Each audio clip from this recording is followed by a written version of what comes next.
Warning. Long post, but I recommend you to read it all. So this happened when I was around 9 years old. I'm 25 now, and it's something I'll never forget. It gives me goosebumps to this day.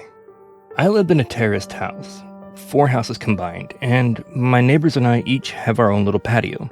There's a small road 10 meters from my yard where people do their Sunday walks and so on.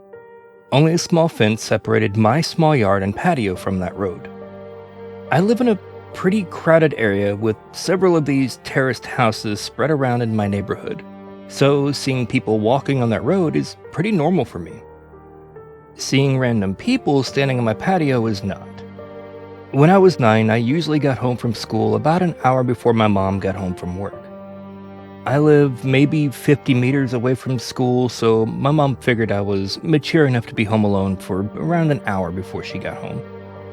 This one day I got home from school, I did the usual thing, which was to make sure I locked the front door, double-checked that the back door leading to the patio was also locked. I was 9. Being alone was a little scary, even though it was in the middle of the day and only for an hour. I then rushed to my room upstairs to play as much PlayStation as possible before my mom came home and made me do homework. While playing, I heard this noise coming from outside my window. My room was located 1 floor above the patio, with a view to the road I told you about before. It was kind of like the sound of a cat, but my cat had been missing for over 3 months. Hope sparked and I thought, oh my god, did he finally come back? I ran downstairs to check if it was my cat, but the sight that met me gives me goosebumps just writing this. There was a guy standing on my patio. A tall guy with black hair covering half of his eyes, making him look like a male version of the Ring Woman or something. I could hear him making high-pitched sounds, almost like a cat meowing. A brown liquid was running down from his mouth, and I could see him spitting out my dad's stomped cigarettes. He was actually eating from the ashtray. I was frozen observing this. I eventually snapped out of it and screamed so loud that the man must have heard it. He didn't react. He kept on eating from the ashtray. I ran upstairs to my room, locked the door, and called my mom, who then called the cops. I've never been more terrified in my life. Laying in bed under my sheets, shivering with fear as I heard these creepy, high-pitched noises from the guy eating cigarette stomps from the ashtray on my patio. I kind of blacked out for a moment, because the next thing I remember is the police arriving on the road by my yard. I hear them talking to the guy, saying stuff like, "What are you doing?" Or, "Get over here or we will come down and arrest you," and so on. He didn't respond, but the high-pitched sounds were more frequent and louder. I decided to look through the window, feeling safe now that the cops were there. I could see 2 police officers standing by the fence, 1 man and a woman. I did not see the creepy man, however, because he was standing directly 1 story under me and my field of view. The police jumped the fence, and I remember hearing the creepy guy screaming louder than anything I've heard before. He charged the female police officer with full force, and he fucking knocked her out cold.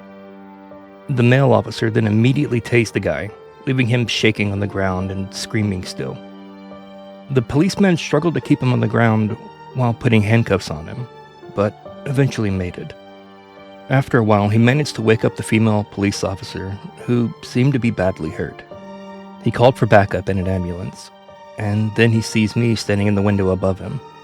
The expression on my face must have been something else, because he just looked at me and said, "I sure as hell hope you didn't see all that." I started to cry. By this time, neighbors started to arrive, wondering what the hell was going on. One of my neighbors, an elderly woman, made me come down, and she took care of me until my mom came back home. The police took the creepy guy with him in the car and left. Before they left, they promised to come back and talk to us about what had happened.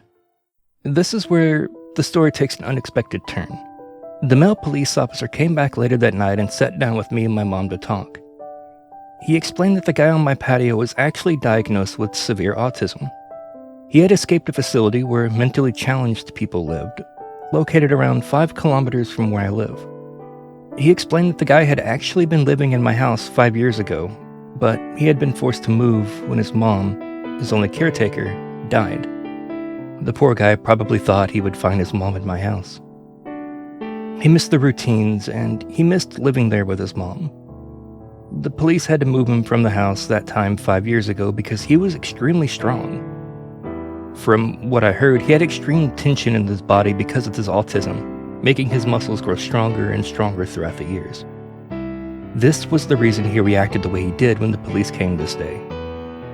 Still frightened, I told the police officer that he needed to make sure that this would never happen again. And he promised it wouldn't. After a few sleepless nights, my life got back to normal.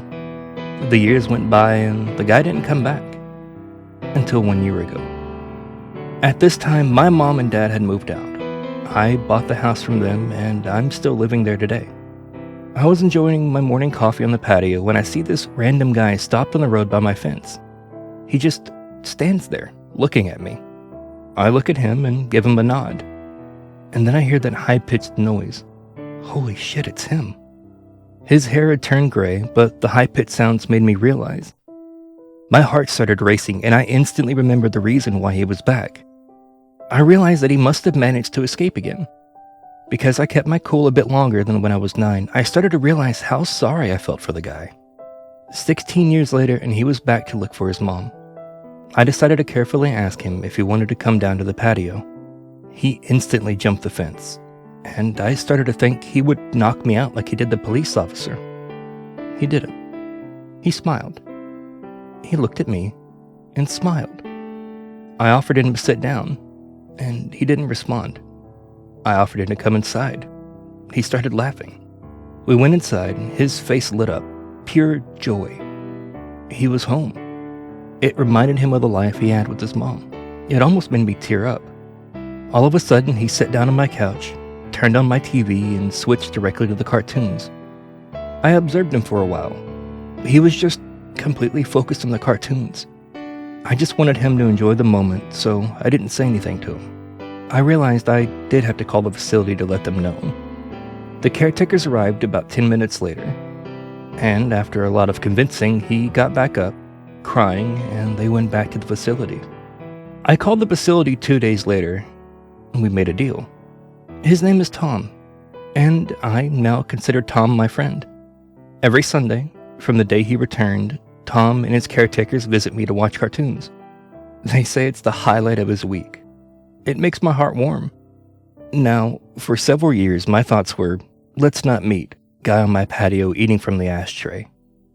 Now, my thoughts are, let's meet every Sunday to watch cartoons. My friend Tom.